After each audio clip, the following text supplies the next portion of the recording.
It's no secret that content marketing is one of the most effective marketing strategies available to businesses today. Whether your goal is to generate more leads, increase brand awareness, make more sales, increase your traffic and attention, decrease marketing costs, increase trust, convert visitors into clients and customers, and help you grow your business, content marketing is the answer. But understanding that content marketing is important and actually having and creating a strategic content marketing plan that you can go out and execute are two completely different things. And that's why in this episode, I'm going to be breaking down the 7 steps you need to follow in order to create a complete content marketing strategy and plan. So let's get to it. Alright, now before we dive into the 7 steps, I first need to share with you a few important marketing principles or concepts or frameworks. Things you want to make sure that you've got covered before creating even a single piece of content in order to really make sure you get the most bang for your buck from your content marketing. But before that, first a big shout out and thank you to SEMrush for sponsoring this video and helping provide a ton of the tips and strategies I'm going to be sharing with you today, which comes from their content marketing platform, which is an amazing tool to help you combine both the creative and analytical parts of each step of the content marketing process. I've used SEMrush for, well, pretty much forever and love what they do, so I'll be putting a link in the description box below this video for you to check out when we're done here. I highly recommend you do. Alright, so now let's get the groundwork and those marketing basics covered real quick and get them out of the way so we can move on to the 7 steps to creating your content marketing plan. The first thing you need to have is a clearly defined brand, business or product positioning, which is going to help you provide a consistent experience for your audience and to build the right image for your brand through all of your content marketing channels. This is why it's so important to clearly identify your ideal customers. Who are they? What kind of experience are they looking for? As well as identifying your competitors. What are they doing to market their brands? What kind of content are they creating? And then decide what makes you and your business different and better.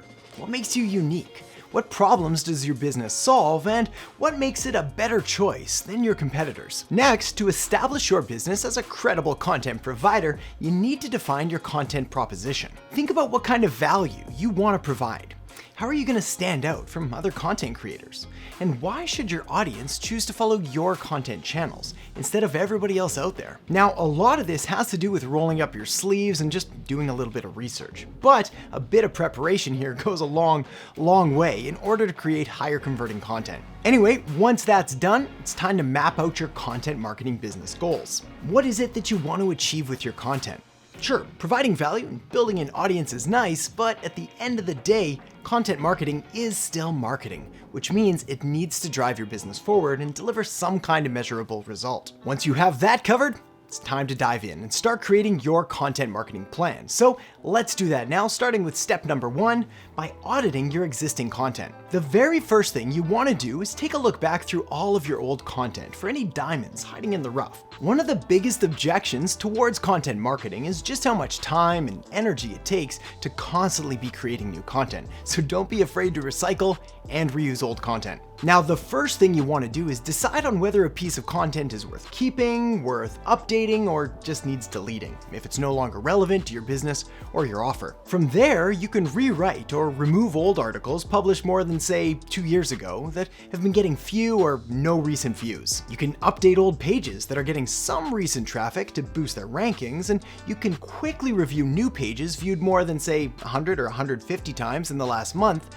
and think about how you can improve them. And you can keep an eye out for low quality or thin content, like articles with 200 words or less that probably need a little bit of beefing up. From there, it's time to take a look at your goals and again, what you want to achieve with your content.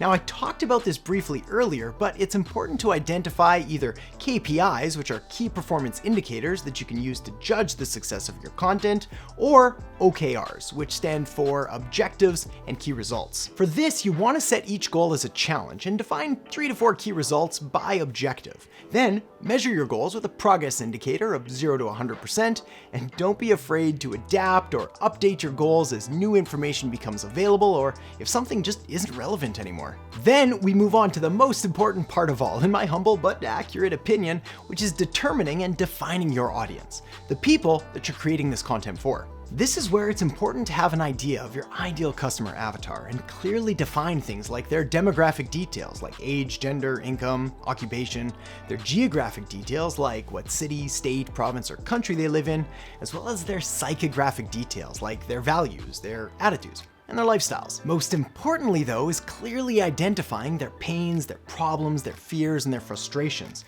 as well as their goals and their wants and their needs and their dreams and desires, because this is what your content should be about. Alright, once that's done, it's time to develop an editorial plan, which sounds fancy, but it's really just a structure and a way to plan out your content. Here's where you'd prioritize your actions and do some content research to find relevant topics. SEMrush Topic Research Tool is probably my favorite one for this, as it gives me subtopics, headlines, and questions to create content around. Also, you ideally want to use a content calendar here to monitor progress, keep things moving forward. After all, one of the most important factors in all of content marketing is consistency, and having a solid editorial plan in place will make sure that you're able to stick to a consistent content creation and promotion schedule. From there, step 5 is to start planning content production. So this is where you want to take a look back to step 3, where you determined your ideal audience and start to put the pieces together about where your audience is on their customer journey. Break this down into 5 stages. First is the awareness stage. The content you create here should be centered around questions your leads may have at the top of the funnel, or right when they get introduced to your brand and business, and it helps them become more aware of their problems and their needs. This can be content that tells your brand story, educates, informs, or even entertains them. Next is the consideration stage. Your prospects at this stage will want to know more. So help them understand why they need help in overcoming their problems and guide them through how others, just like them, have solved similar problems in the past. Then you have the decision stage. This content is designed primarily to help potential leads determine why you are the best choice to help them.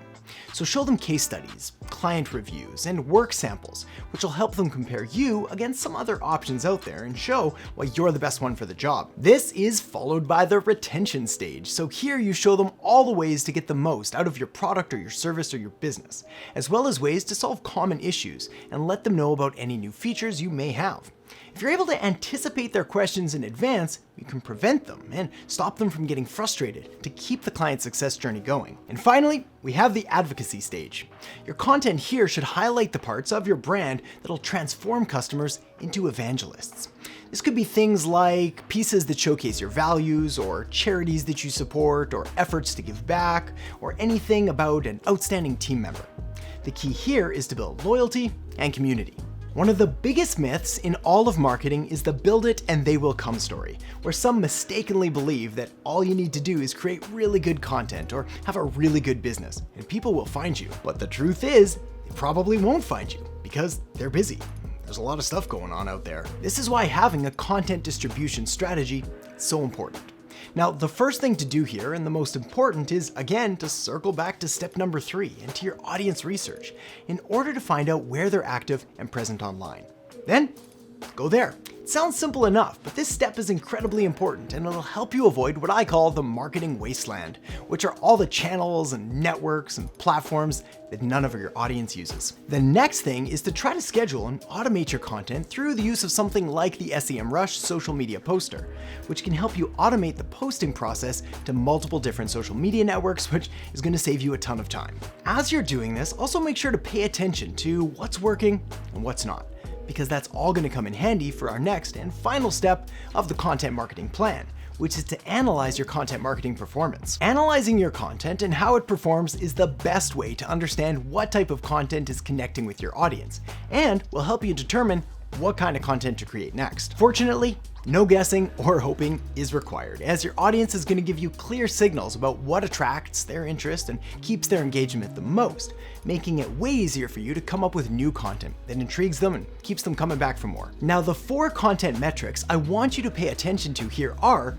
user behavior, which are things like unique visitors, pages per session, and bounce rate; engagement, which are things like likes, shares, comments, and mentions; SEO results like organic traffic, dwell time, and number of backlinks; and most importantly, company revenue, which is measuring the number of leads, existing leads affected, and conversion rate. You also have a couple of cool tools inside the SEMrush content marketing platform, like the content audit, which analyzes your existing content and segments it into groups, and post tracking, which helps track the reach and impact of articles that you or a competitor has already published. When you structure your content marketing plan this way, it allows you to create more of what works and less of what doesn't, which makes all of your content marketing that much more effective. So with all that said, the next thing you're gonna wanna do is check out the video I have linked up right here on more content marketing tips.